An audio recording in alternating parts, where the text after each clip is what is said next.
Good morning, good evening, good afternoon, ladies and gentlemen, citizens of YouTube. I want to talk to you here just briefly here for a moment about the job. Now, understand this. There are people who will hide behind their jobs and use their jobs as an excuse to perpetuate injustices upon others. I myself personally, I can't do that. You have to understand, we live in a system that if somebody has power over you, the potential of abuse is always there, simply because they have power over you to abuse you. And if it's part of the job, then they will do it. Now, that's letting you know that these people are definitely people of low morals and low character. As a matter of fact, these people cannot be trusted, and they would even sell out their own mothers if necessary, because it's the job. And so we're watching our system collapse right around us. We're watching the immorality continue to gain steam and strength throughout these days, months, and years. We're watching literally the decline of our society right before our very eyes. And then the morals, the values, they're all eroding. And most of them are eroding simply because, now you think about this for a moment.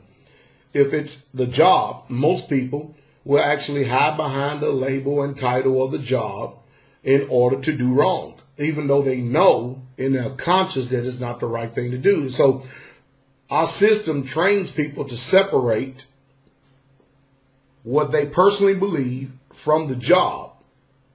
And they go home, and most of them have become so callous that it doesn't even trouble them or bother them, that they just have got finished abusing someone. Well, I'm not wired that way. I can't take a job to where I'm going to abuse someone, especially if I know it's going to take away their liberties, their freedoms, and their rights.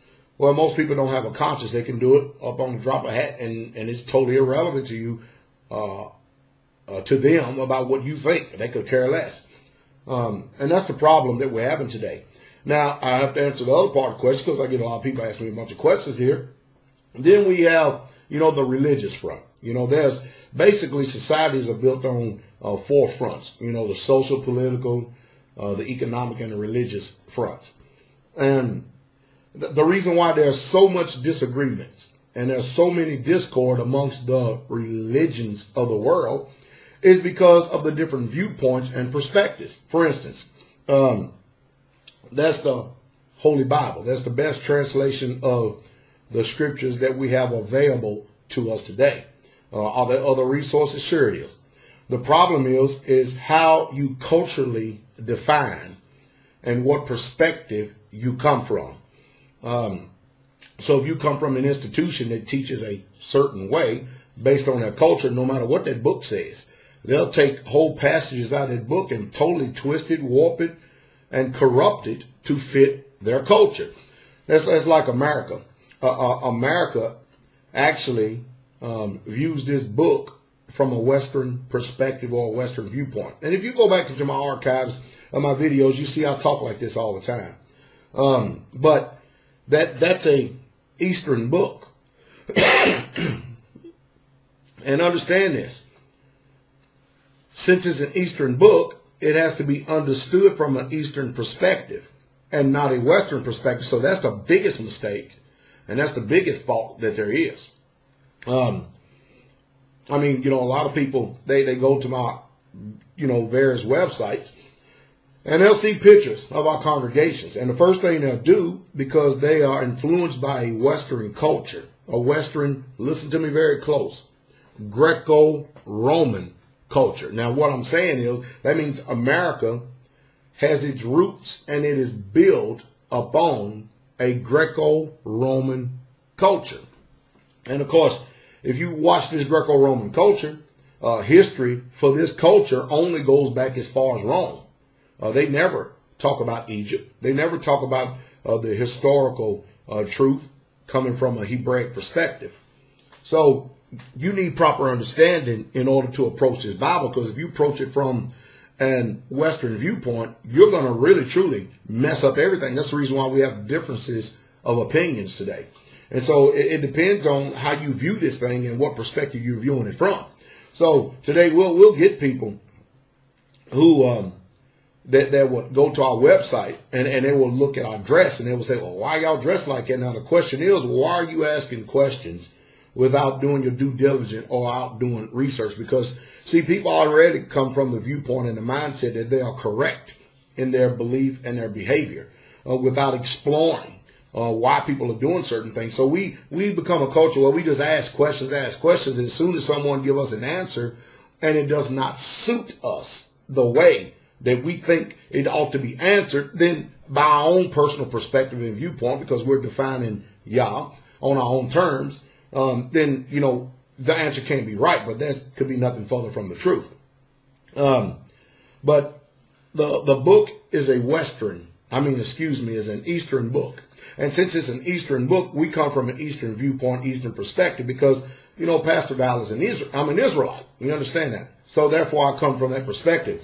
You know, our sisters there's more to our sisters than the size of their breasts and the size of their behinds. There's more to our sisters than the shape of their bodies, and them trying to expose and be as lewd as possible in order to be accepted by society. Number one, we're not trying to be accepted by society because we are in exile. We're strangers and we're pilgrims. We're in a foreign land.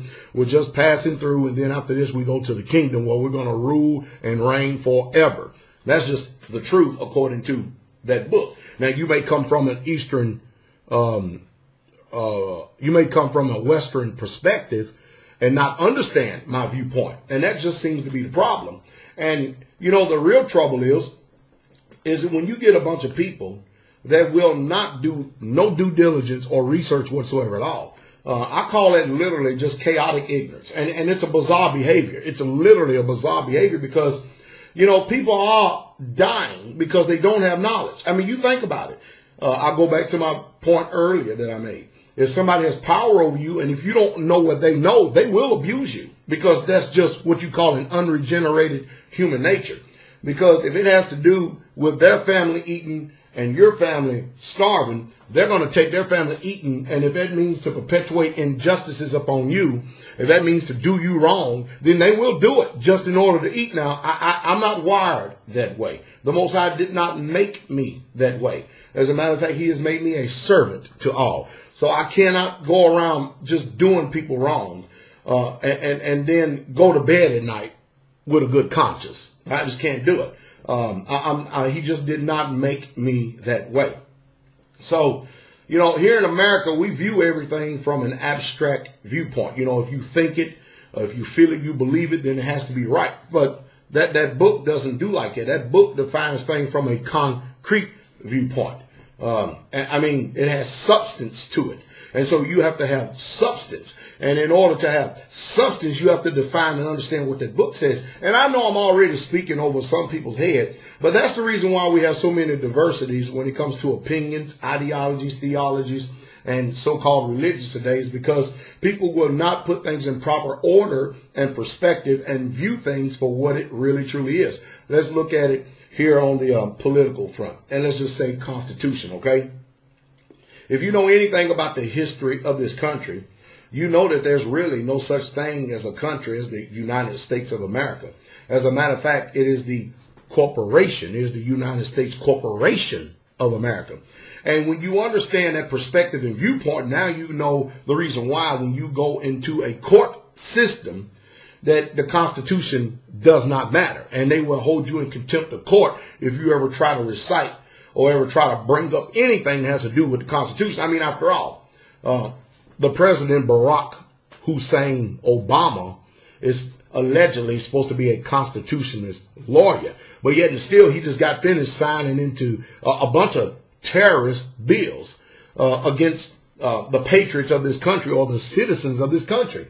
And he just got finished signing the National Defense Authorization Act into law. Now, how in the world can you do something like that if you are operating after the Constitution? Well, the Constitution is not in effect here in this country because the United States of America is a business. And if you don't understand that, then you're going to continue to keep dying and being destroyed because you don't have knowledge. And of course, I know that knowledge is painful and it's just too much for most of us to change our minds. So, but if you don't have knowledge, you will not know how to function in a so-called civilized, which we know is very uncivilized society. So you have to know who you are. You really truly need to know who you are. And you really truly need to spend the time, cut that damn TV off and pick up a book and learn something and do something that was, looked upon as an honorable person and an honorable man, honorable woman years ago, which is read. Get some independent thinking, develop it. Use self-autonomy.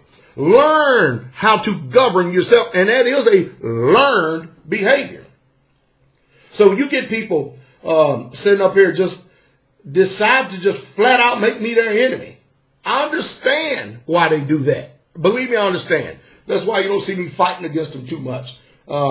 Because unless I can get my enemies face to face in an open dialogue, it's really totally irrelevant to sit behind a computer, type on a keyboard, and waste 30 minutes to an hour a day feuding with someone, no telling who they are, where they are, and no telling where their mindset is or what perspective they're coming from. I mean, that is just, that in itself is a bizarre behavior. I don't have time for that. I'm in the business of strengthening, and I did say business because that is my business, of strengthening people to help enhance them, to give them the knowledge of truth so that they do not perish. So I understand that I'm in a land that has a form of being what you call godliness, a form of righteousness. But when you really truly look at it for what it really truly is, the whole entire thing is built on, and it's on a lie. The whole thing is. It's literally built on lies. And people have gotten to the point now that the lie has become the truth, and the truth is now the lie. And then usually people are not going to wake up until their ability to resist is totally taken away from them. When you read that book right there, you'll see the history of two different types of people, of Israelites. You'll see those who submitted to the system and they were killed by the system and they were destroyed. And then you see those who fought against the system, whether they lived or whether they died. Either way it went, we're all eventually going to pass on one day or another, either way, anyway. But you know what? From what I can ascertain from my studies is that both were accepted of the Most High. It's just that some people, they choose to take a passive angle and perspective towards stuff, and some of us choose to take a very active perspective and an angle towards things. I mean, after all, it's your life, and so you need to be informed about your actions. So I started this all by saying that there's just certain things that my heart would just simply not allow me to do in the name of a job.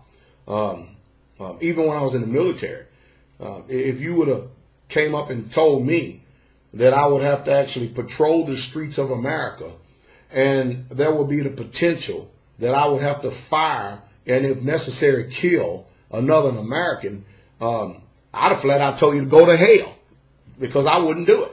And I hope that that's the sentiments of a lot of veterans. But the majority of people that come in, you look at our school system, Tennessee and Kentucky. I'm going to show you the mindset of what's going on now. Tennessee and Kentucky has just now put forth some laws. Whether it passed or not, I'm not sure. But what they want to do is they want to eradicate all memories of the historical facts of slavery out of the history books in Tennessee and Kentucky. Now, do you know what that's going to do when you take history away from the people? If they end up repeating the same mistakes again, if the system ends up doing the same things again, then the people won't have any idea of how to respond or react. They won't have any idea what's taking place, because, history has this uncanny ability to repeat itself. And it does it over and over and over again. When you look at America today, we are following the exact same policies as the ancient Greco-Roman Empire. I mean, to the T. I mean, almost just literally to the T. Most people can't understand that because they refuse to put knowledge in their minds. So therefore, they don't know how to respond and react. And I say it over and over again. If the people up there, hey, you have a right to protest. But if you knew what I knew, you wouldn't be out there on those streets protesting. Because when you understand history, the way that history plays out, history is a literal, I'm talking about a literal picture screen to the future. And if you understand history, it's easy for you to see how human beings are going to respond and react. It tells you how governments respond and how they're going to react. Remember, there's nothing new under the sun whatsoever at all. And so I believe in empowering people through knowledge. I really, truly do. And you need it because we are dying because of a lack of it. And you're going to continue to keep on dying. And not only you're going to die, but all the people that's going to appertain to you. And now, hey, don't get me wrong. I don't fear death. We all going to have to die one day or the other. Hey, that's just a fact of life. Some of us would die young. Some of us would die old. That's just the truth. The deal is how you die. Are you going to die unjust or just? As for me and my house, it's about dying just. Because you see, Pastor Dow ain't going into no slavery. Because I understand the history of slavery. And Pastor Dow will never be enslaved to any man or any system on this earth.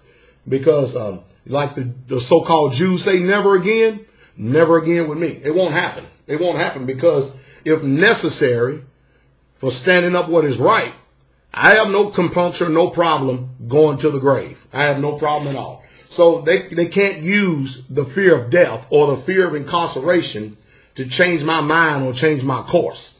That's just the way it is. That's me because I have understanding about history.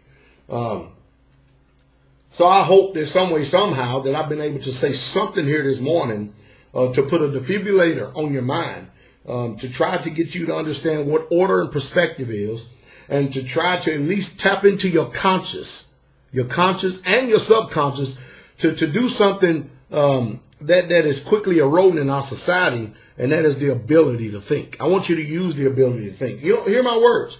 Then you make a decision based on the information that is presented. But before you go out and rationally discard anything that I said because it just does not fit your personal perspective, how about spend the painstaking time and doing your due diligence and do some research and find out and see? Because whenever my mouth is open, you're hearing my heart. And whenever anyone opens their mouth, you're hearing their heart. You'll know if they're a truther or they're a deceiver, they're a liar, or they're a person of moral and ethics. You can tell an honorable man and an honorable woman. A dishonorable man and a dishonorable woman hates an honorable man and an honorable woman. So let me go back over here just for a second. When you see our sisters and our brothers dressed the way they dress, it's because we come from a biblical Eastern perspective. We don't come from a Greco-Roman perspective to where it's accepted in this society for a woman to enhance her breasts and put implants all over her body. And I'll say what J. Smith 4 said. He said, can you imagine hundreds of years from now when they're excavating graves and stuff and they see all these bodies, they're going to wonder, what is all this stuff that is in these bodies? What is going on? I mean, they're going to like, what in the world? What kind of mindset were these people in? Now, our women are very intelligent.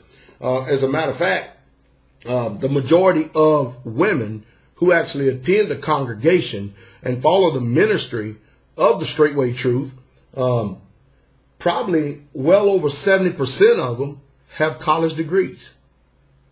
And the men own businesses or either have had college degrees. We have a few people that are just flat out laborers. That's just the truth. But they are a very intelligent people. And I'm going to tell you right now, and it makes no difference to me if you get mad and upset or not, but I will tell you this. People who listen to me are people who have the spirit of truth. And it's just the truth. And they understand and they see what's going on. And that's the truth. and that's the truth, straightway.